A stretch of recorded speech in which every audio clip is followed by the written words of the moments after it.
Kaliguran kong kapatad, anya pong milabas sa aduang Domingo at syuko po king aliwang bansa, karin po king Holy Land. At maswerte ko po uling keni pong grupong pekyabayan ko, anam kareni kapampangan la. At iting metong 80 years old ne po king November 11. Ita pong pamag-tour na yata, itang kayabi na kitang pamag-pilgrimage, regalo dering anak na uling mag 80 years old ya. Pero malakas siya ining matuwang ini. At nga po minsan miras kami king Holy Sepulchre Church. Actually, balang pisamba na pupuntalan mi, manyaliyang souvenir na. O nangyanyang miras kami kini pong Holy Sepulchre Church, maligwayang mibabalik ka na kwata ng makanyan, amo nga na, laway nyo po ring seli ko nga na, asno pong kasanting nga na, may kamura ko nga na. Kasi po, pepakit na la, bracelet la. $5, $2 kano. Ne po, reta pong bracelet na siguro, ni kaya, kakita mo kayo ni pong karing lele pisamban na pisalida, reta pong bracelet na ating letrato ning santo. Reta pong square ya, ing kayang paligid. Nga akong makanyang keni pong apo nga ako, bala mo yata, may budol-budol ka nga ako, bakit po amo nga na? Dakal pong makanyan Pilipinas nga ako, tsa ₱5 nga akong makanyan kaya. Ayamong, agyan po pala kay ni Holy Land nga na, atin palang budol-budol nga na. Ngayon po, may kibat yung anak na, nga na makanyan, ay yan nga na, kasi lalawe pa nga na, bayo ka sasali, masyado kang impulsive, potang sasali ka nga na, ikit me, tambing-tambing, sasaluan me. Kaliguran kong kapatad, ng kaiking biyata mo, makanyan tamo. We are too impulsive on our decision. Especially when we come to a situation in our lives na bala mo magigipit tamo. King kaya katamo pong ebanghelyo ngeni, Ginong Jesus minyeyang metong at talimhaga tungkol king metong katiwala. Actually, nung lawen tayo po, ini pong katiwala, and sabi na ng Ebanghelyo, eya po, pante, kumbaga, mapamirayit ya. Pero lawen tayo king bandang tauli, nga na po ng Ebanghelyo, pinuri ning Panginoon ining mapamirayit katiwala. Kim pong English, ing pinuri na po, ing sinabi na pong amano, king English, eya po katusuan, eya po direct translation, ning katusuan. Uling katusuan, negative ya, kaya katamong kapampangan at ding king Tagalog. Kim pong English nga na makanyan, prudence. Ne? He gave praise to this steward because of his prudence. At ini pong prudence ini, akit taya, ining katusuan na ini, bakit niya pinuri ning Panginoon, akit taya ketang kayang gewa. And I summarize ketang gewa na ning katiwala king atlong salita. Reta pong atlong SSS. Munang dili, yapin po itang S, first S na gewa na. Nano ini, yapin po ing silence. Neng kaiking biyata mo, pota pong atin tamong daralan ng sitwasyon, kalupa na po nine, tamo maging tahimik. Pero lawen niya po ini pong katiwala. Nano pong gewana niyang inaus ne po ning Panginoon. Anyang sibyana ne kitang sitwasyon at pelad na itang masanting report kaya. Nano pong gewana? Meg salita ya, meg dahilan niya, aliya. Inggewana, may naimikyamo, alaya pong amano, anyang pakisabyane, nining Panginoon, ining mapamirayit katiwala.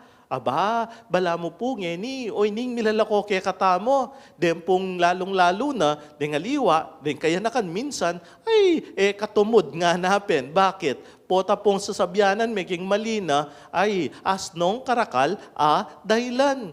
They love to reason out. But look at the prudence of this steward. Itang prudence, ing mumunang dili, yapin po itang menayimik ya. He just turned into silence. Kadwa po, maliban po kitang silence, ne? The second S is he searched out. Maliban kitang silence, he searched out. Linawin itang sitwasyon. Kayapin nga na po ning Ebanghelyo, nga na ning katiwala, lalako na ako ning Panginoon ko, king pamagkatiwala, nano ing daptan ko. Nano ing daptan ko. He searched out, ketang sitwasyon na. Kaya pin nga na makanyan, marine na ako nung mamalimos na ako man. Makalunos na ako man, uling matuwa na ako nga na siguro para magbungkal o sarol, kinggabon nga na.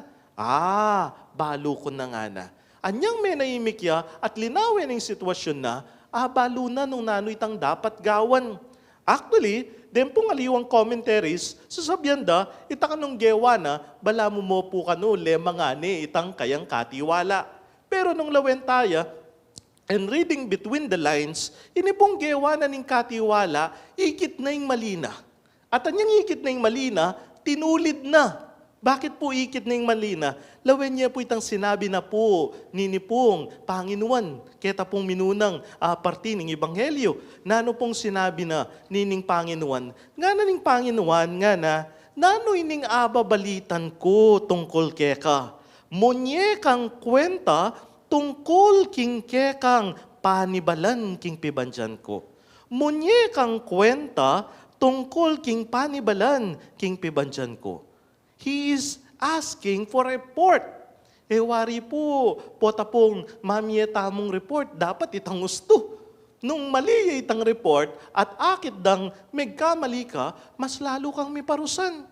Pero lawin niya po, anya pong munyekang kwenta na nung gawa na, yung gawang ko, iusto ko itang pamagkamali ko nga na, i-search out, nano itang pamagkamali na. Nga na makanyan, pilaning, utang mo king Panginoon ko nga na king mumuna. Dinalan na barilis, alarong ulibo, nga na. Nano pong sinabi na po nining katiwala, o ining listahan mo nga na, palitan me nga na, lukluk ka, at gawan niya mong 50. Ita pong 50% kanino ya. Kaya tayang katiwala. O ita, ing pamamarayit na. Kadua, nga na makanyan, ika nga na, pilaning utang mo nga na, dinalan, akaban, at trigo nga na, o ining listahan mo nga na, gawan niya mong 80. 20% nena naman, ing digdag na. Kanino nena naman na ita? Kaya pinanyang ibiyene, ing report, ning katiwala, king kayang Panginoon, nanong gawa na nining Panginoon, pinurine. Pinurine. Why? Naikit itang mali. Naikit siguro itang pengawana nining katiwala. Exaggerating the story, the parable, siguro nga na ning Panginoon, ala naman palang mali kaya, o naman pala totoo, ining report kaya. May ganyan tuso. Siguro, nung lawen tayo po ining Ebanghelyo, sasabihan na ning Ginong Yesus kaya katamo, tamo basta-basta magdesisyon in our lives. We should not be impulsive, especially karetan daratang nga sitwasyon king biyata mo. Neng kay po, kanini tamo po may na. Nanungno ka rin, potang mika ka na, tamo king alanganin, basta-basta magdesisyon tamo. We fail to silence ourselves and put ourselves into prayer. Ing pong silence, mo kabud silence, nunet kailangan mga di ka. At kadua, nga pinitang searching out, itang kukot nan ming sarili mo, at aliwa mo yung sarili mo, nuneting apong Ginoo. Nano yung maliliari, nanong buri mong paratang, o Ginoo, kanako. Ating katlo po, ing last S, yapin po itang surrender. Surrender. Silence, search out, and surrender. Bakit po surrender?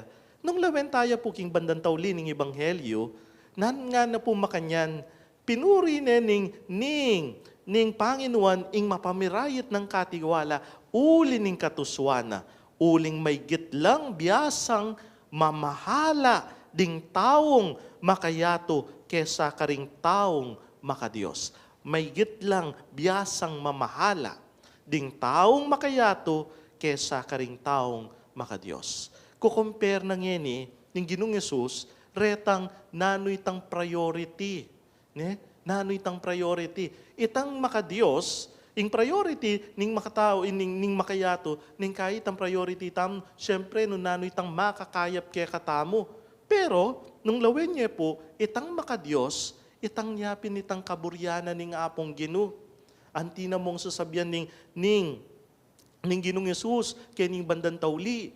Itang katiwala anyang ikit ning Panginoon nung nano'y tanggewa na anti na mo sasabihan ning Ginoong Yesus ing katiwala surrender na ing kayang sarili nung nano'y tang desisyon ning katiwala ning Panginoon kening katiwala. Gewa mo na palang gusto, itang pamagkamali mo. Sige, magsilbida kang patawaran. Nano itang kekatamong dapat isurrender when we already seen ikit tamo nung nano itang kekatamong sitwasyon. After being silent, after searching out, what do we need to surrender in our lives? Kaliguran kong kapatad, o ini po yung milyari king biyen ng San Carlos Borromeo nung lawentay at balikan. San Carlos Borromeo, at tatandanan ko po kanita, anya pong magaral kami king San Carlos, king San Carlos Seminary, karin po king Makati, at kaya pong metong letrato ng San Carlos, kaya pong kaya kaming dining hall, king refectory. San Carlos, tayimik yang ating susulat, ketang letrato nga ita, tayimik ya akit me ating metong kandila, masusulat ya. Pero itang pamanyulat na, makababaing metong ng gamat. Nano'y metong ng gamat, makakanaya king buntok na. Itang bala mo mimisip ya.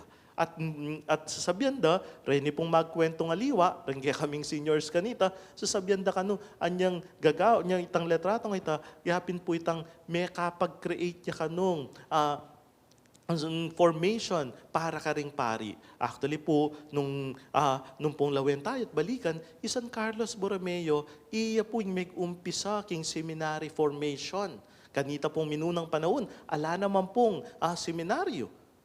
San Carlos Borromeo, iya pong minunang mitatag ka rin ng seminaryo. Bakit? Linawe na nung nano'y tangkulang king pamagpari. Linawe na makanano la rin sitwasyon ning pari at makanano ya makasahop at linawe na at ikit na iti at sinurrender na king apong Ginoo.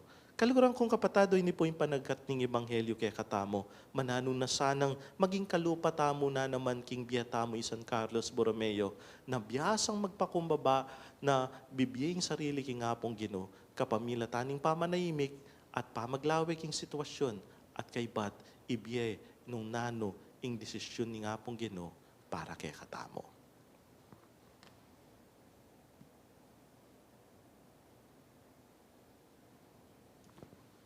San Carlos Borromeo, ipanalangin mo kami.